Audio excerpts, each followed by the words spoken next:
Okay everyone, we are back. We are going to share with you today one of my favorite Ezekiel choke setups.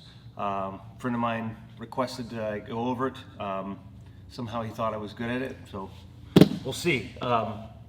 My favorite setup is from the mount position. Okay, so we're going to go to the mount. There's a number of different ways you can finish the Ezekiel choke. There's even a no-gi version. Maybe we can share in another video. My favorite way to catch it is really to surprise our opponent, okay?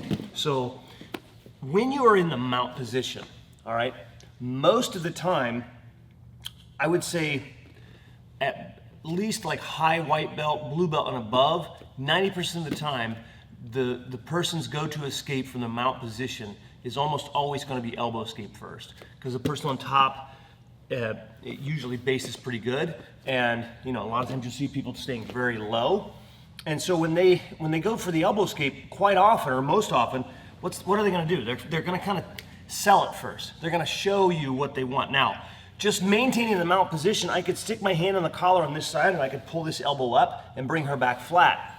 But another opportunity, another way of stopping the elbow escape, if she wants to be comfortable in the elbow escape, she needs to get to her side and kind of move her hips. So what I want to do is take her head this way, okay? Kind of weakens her position. It makes it very difficult for her to make the connection with her elbow against my leg and cause the pressure so she can escape. So what that does is it shuts down the elbow escape, but at the same time, it opens up her neck and she can't see that coming, okay? So let's move this direction. So when she turns to the side here, I'm gonna hook the head and I'm gonna bring her spine back this direction. I wanna bring her head back this way. And now her neck is wide open. I'm gonna grab 4 fingers in the sleeve, and when I let this go, I'm gonna let this sneak. I don't wanna come in front of her face. I wanna sneak right underneath of her neck. So it's gonna snake right underneath of her neck. I go all the way to the other side, and then I'm gonna straighten my arms. Okay, so I'm here, I'm right on her face, so it opens her neck up. This hand slips, so I let everything come here. Once I have that, I'm gonna start extending. If the person starts to defend by holding on to you, because they wanna hold you down, right? Because I wanna extend myself up. Some people will reach up and hold you down.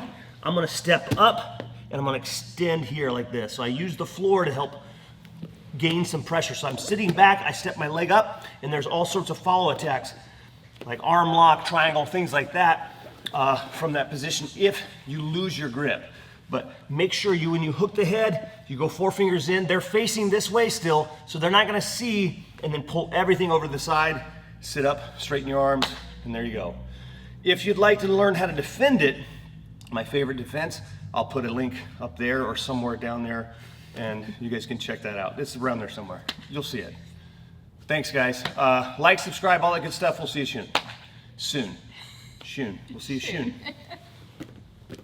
They know what I meant.